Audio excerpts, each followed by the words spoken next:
Bismillahirrahmanirrahim. Alhamdulillah wassalatu wassalamu ala Rasulillah wa ala alihi wa sahbihi ajma'in wa ba'd.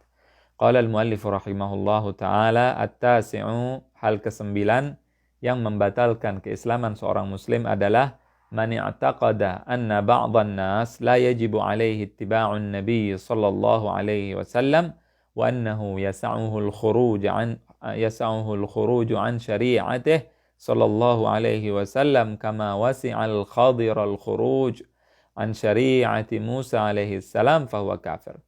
Barang siapa yang meyakini bahwa ada sebagian orang yang boleh untuk tidak mengikuti Nabi. Jadi kalau ada orang yang menganggap bahwa ada sebagian orang boleh untuk tidak mengikuti syariat Nabi dengan alasan dia sudah sampai di makom yang lebih tinggi. Dia makomnya sudah tidak lagi syariat tapi sudah ma'rifat, sudah hakikat. Maka di sini orang tersebut kafir. Ini tidak ada perbedaan pendapat ulama. Dan barang siapa yang menganggap bahwa dia boleh keluar dari syariat Nabi Muhammad, sebagaimana Khidir alaihi salam tidak mengikuti syariat Nabi Musa alaihi salam, maka dia kafir. Jadi seorang muslim mengikuti syariat Rasulullah karena kita umatnya Rasul sallallahu alaihi wasallam.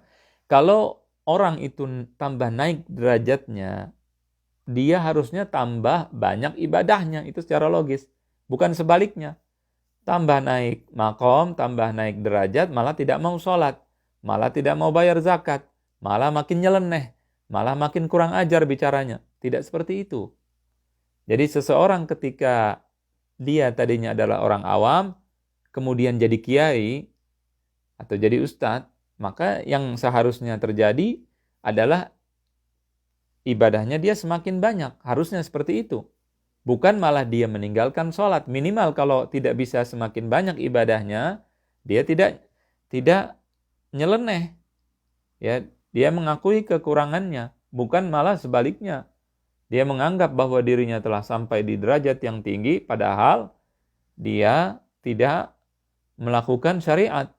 Itu tidak benar. Jadi orang yang hanya orang awam yang biasa sedekah sedikit, kenapa dia sedekah sedikit? Karena dia imannya tidak kuat. Itu disebut awam. Kemudian ketika sudah naik tingkatan, maka secara logika harusnya dia mulai bersedekah lebih banyak. Kalau naik lagi tingkatannya, dia semakin bersedekah lebih banyak lagi. Kenapa? Karena di sini dia semakin beriman. Nah, itu yang harusnya terjadi. Namun ada sebagian orang yang menganggap bahwa mereka sudah bisa meninggalkan sholat karena mengerti hakikat, karena mengerti ma'rifat. Itu halusinasi mereka. Halusinasi yang diciptakan oleh iblis di otak mereka. Ada sebuah riwayat dari Syekh Al-Imam Abdul Qadir Al-Jailani. Ketika Syekh Abdul Qadir Al-Jailani sedang sholat, sedang ibadah, datang sebuah cahaya mengatakan, engkau wahai Abdul Qadir tidak usah lagi sholat. Maka Syekh Abdul Qadir ketika melihat cahaya tersebut mengaku bahwa dia adalah Allah. Dia mengatakan, Abdul Qadir engkau telah sampai pada makam yang tinggi. Maka Abdul Qadir Al-Jailani mengambil sendalnya untuk menempar cahaya tersebut. Allahu a'lam ini cerita kisah yang benar atau tidak, Allahu a'lam, tapi intinya adalah orang ini hal ini menunjukkan bahwa orang tersebut orang alim. Memang Abdul Qadir Al-Jailani adalah seorang ulama dan dia paham bahwa kalau orang sudah naik derajatnya semakin tinggi, maka tidak mungkin akan Allah jatuhkan syariat atau dikatakan tidak usah mengerjakan syariat, tidak mungkin. Kenapa? Karena Rasulullah SAW saja sholatnya sampai bengkak-bengkak kakinya. Rasulullah SAW saja masih tetap beribadah dan menjalankan syariat, apalagi kita sebagai pengikutnya, sebagai umatnya. Jadi orang-orang yang menganggap bahwa dirinya sudah tidak wajib lagi sholat, sudah boleh nyeleneh, sudah bisa minum minuman keras, kemudian dia mengatakan saya tidak minum, saya membuangnya ke laut dan sebagainya, khurafat-khurafat dan halusinasi tersebut, ini orang-orang seperti ini adalah orang yang bisa murtad. Kalau dia menganggap tidak wajib mengikuti syariat Nabi SAW, karena di sini menghalalkan yang Allah haramkan dan mengharamkan yang Allah halalkan. Ini sangat-sangat berbahaya. Ini adalah hal yang mengeluarkan dari Islam. Kemudian jika ada orang yang mengatakan bahwa kisah Khidir dengan Nabi Musa itu sebagai dalil mereka untuk nyeleneh, untuk meninggalkan sholat, untuk mengatakan bahwa saya sudah sampai di makom yang tinggi, di makom syariat, di makom hakikat, di makom ma'rifat, maka kita katakan kepada mereka, perbuatan Khidir diantaranya adalah membunuh. Sekarang kalau ada wali, ada orang yang mengatakan, atau oknum kiai misalkan, atau orang yang dianggap sudah sampai derajat hakikat atau ma'rifat membunuh keluarga Anda, membunuh istri Anda, apakah Anda tidak akan lapor polisi? Apakah Anda akan diam, kemudian Anda mengatakan dia telah sampai kepada derajat yang tinggi? Atau Anda pasti lapor polisi? Kalau ada pembunuhan, maka kita lihat pasti mereka lapor polisi, pasti. Mustahil tidak lapor polisi, mustahil mereka diam, mustahil mereka mengatakan itu adalah orang tersebut, oknum kiai tadi, misalkan dia yang melakukan pembunuhan kiai misalkan. Mustahil para kiai tadi dianggap wali. Tapi kalau si kiai tidak sholat, mereka mengatakan wali. Kenapa? Karena hakikat Nabi Khidir. Nah, ini tidak benar, ya. Ketika seseorang melakukan perbuatan Khidir alaihissalam, yaitu membunuh, kemudian menghancurkan. Nabi Khidir menghancurkan perahu yang dipakai oleh orang-orang yang miskin.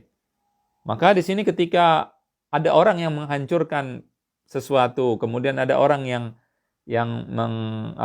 membunuh seseorang, maka di sini tidak dianggap kiai, tidak dianggap wali, tidak dianggap derajatnya telah sampai ma'rifat atau hakikat, malah dimusuhi, malah dianggap mereka teroris, malah mereka dianggap orang keras, bukan dianggap wali.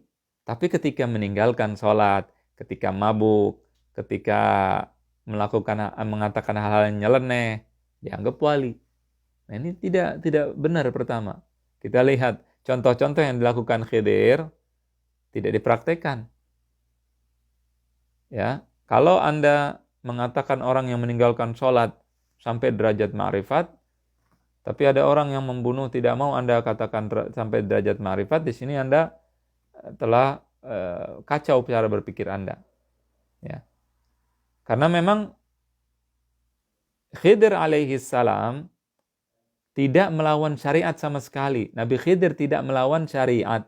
Nabi Khidir menjalankan syariat Allah, hukum Allah Ta'ala.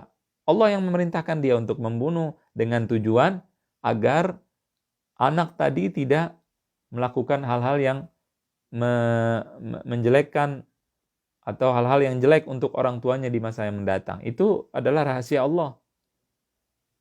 Namun tidak bisa diikuti oleh siapapun. Jadi kalau ada orang ingin membunuh dengan alasan mengikuti Nabi Khidir, kita tidak akan terima.